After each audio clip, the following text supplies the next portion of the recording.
টলিউডের বহু অভিনেতা অভিনেত্রী এমন হয়েছে যারা বিভিন্ন দলের রাজনীতিতে যোগ দিয়েছেন বা দিচ্ছেন। এমনই একজন অভিনেত্রী হলেন মিমি চক্রবর্তী, যিনি 2019 সালে যোগ দিয়েছেন রাজনীতিতে। তৃণমূল কংগ্রেসের প্রার্থী হিসেবে যাবতপুর লোকসভায় নির্বাচিত এলাকা থেকে তিনি প্রতিদ্বন্দ্বিতা করেন এবং জয়লাভ করেন। কিন্তু 2024 সালে 15 ফেব্রুয়ারি রাজনীতি থেকে পদত্যাগ করেন তিনি। রাজনীতিতে এত সফলতা থাকার সত্ত্বেও কেন হঠাৎ রাজনীতি ছাড়তে বাধ্য হয়েছিলেন অভিনেত্রী রাজনীতি থেকে সরে আসার পিছনে ছিল কোন কারণ?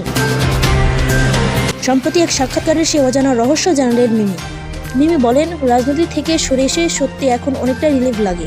রাজনীতি মানে অনেকটাই সময় দেওয়া, কিন্তু ইন্ডাস্ট্রিতে কাজ করার পর এতটা সময় থাকে না যে রাজনীতিতে সময় দিতে পারবো।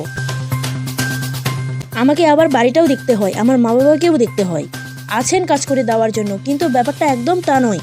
আমাকে আমার নিজের কাজ নিজেকেই করতে হয়। এমনকি আমার বাবা মা আমার কাছে এসে থাকেন, ঔষধ থেকে চিকিৎসা সবকিছুই নজর রাখতে হয় আমাকে। সর্বশেষ মিমি বলেন, রাজনীতি মানেই আপনাকে সশরীরে অনেক জায়গাতে থাকতে হয়, সেখানে অনেকটাই সময় চলে যায়। এখন যেমন আমি আমার অভিনয় এবং আনুষঙ্গিক সবকিছু অনেক বেশি ফোকাস করতে পারছি, এখন আমার কাছে অনেকটাই সময় রয়েছে। জীবনের সময় অনেক কম, আর জীবন একটাই, তাই তুমি কি করতে চাও সেটা তোমার নিজেকেই বেছে নিতে হবে। আগামী 23শে জানুয়ারি বড় পর্দায় মুক্তি পেতে চলেছে ভানুপ্রিয়া ভূতের হোটেল।